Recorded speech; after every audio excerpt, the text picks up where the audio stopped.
Hello everybody. We were on the Connecticut River yesterday after about 5 or 6 days of continuous rain. A lot of debris on the river, but we had a pretty good day tubing until we encountered a problem. So I have twin engine 215s, E-Tex, so 430 horsepower, and while we were tubing we suddenly got loss of power and some pretty nasty vibration and shuddering. I immediately thought we picked up some seaweed. That's the typical symptom. If we pick up any seaweed, you get that symptom, shuddering and a loss of power. Shut the engine down, hoping we could drop whatever was on the intake grate back into the river, but no such luck. It would run pretty smoothly up to about 5,000 RPM, but above 5,000 RPM, it's just lack of power, vibration, and shuddering. So that was the end of our day. Let me show you what I found. This boat is a 2008 Sea-Doo 230 Challenger. Below the boat now, looking into the intake grate. Let's just see if we can see what's going on. Oh, there it is. There in the bottom left-hand corner of the impeller. It's a stick. There it is.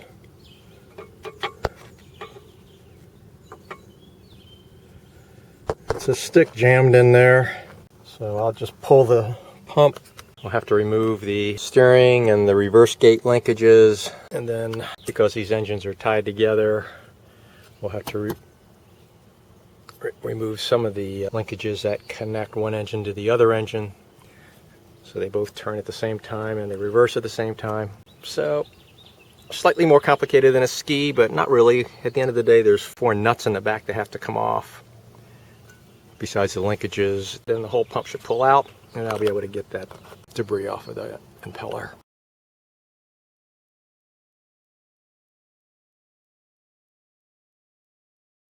So removing the pump is exactly like on a ski. All you have to do is disconnect this linkage between the 2 pumps and disconnect this linkage. I took it completely off just so it doesn't get broken. So once you get those 2 off, you've got the reverse linkage and the steering linkage to take off, and then the 4 17mm nuts back there, and the pump should come right off. The shop manual does say to remove this cotter pin and discard it. I've loosened the 4 17mm bolts. I've removed the steering cable and the reverse cable fittings, and I did not remove the cotter pin because it's interfering with the body of the boat. But the bolts are loose. The pump looks like it's loose, so I'm going to put the camera down and pull the pump out. Ooh, one other thing. You do have to remove that cotter pin so that you can lift the reverse linkage bushing up out of its proper space. So this has got to be lifted up and then the pump will come out. So here's that bushing. It lifts off, and now this can lift up and then the pump can come out. Pull the pump out. Just make sure your speedometer cable right here is not in the way or you're going to rip that off. So we can see we've got some seaweed around the spline, and let's take our first look into the pump. There it is. That stick is jammed in there, not quite cut all the way through. The wear ring looks pretty good. This boat only has 102 hours on it. It's 13 years old. I draw your attention to the sleeves that are inside the 4 mounting holes. I seem to be missing one. One was left on the stud, 2 were in the pump, and the 3rd one's completely missing, and I don't see it anywhere on the floor. But pay attention to those little sleeves that are in there. We got everything all back together again.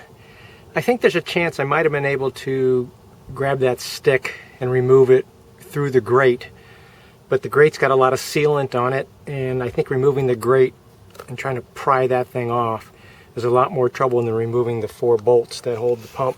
When you get the nuts back on, you're supposed to use new nuts. Those are M10 by 1.5 pitch, stainless steel, elastic stop nuts, or nylon nuts. It's stainless steel. The torque value is 16 foot-pounds. So thanks for watching. If you found this video at all helpful or interesting, how about a like and subscribe to my channel.